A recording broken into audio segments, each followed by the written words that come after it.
speak of the Passport and it shall come, eventually.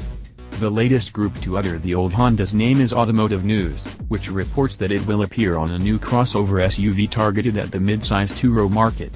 The outlet cites an anonymous source and says that it will likely be pilot-based and show up at the LA Auto Show in time for a 2019 release. We have no reason to doubt that it will be based on the Pilot, since its platform could provide lots of space and make it easy to offer a V6 engine. This isn't the first time we've heard about a new midsize crossover from Honda. A previous report from Ward's Auto described a similar-sized vehicle for a fall reveal. Considering the trend in the automotive world to name smaller vehicles after the larger sibling and a pending Sport, it seemed like Pilot Sport would have been a more likely name. But Car and Driver discovered a while ago that Honda filed for a Passport trademark again.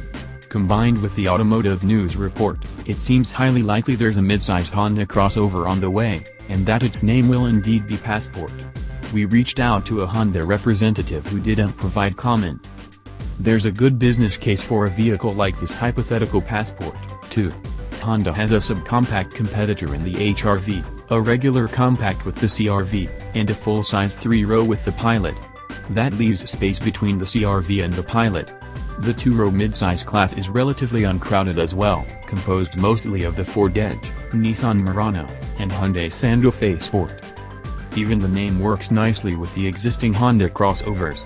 It fits the travel theme of Pilot, and starts with a P. It also differs from the smaller HR-V and CR-V, which have their own naming scheme. This would help create some distinction between size groups. The only odd part would be using a name that was formerly associated with a rebadged Isuzu Rodeo, as seen above.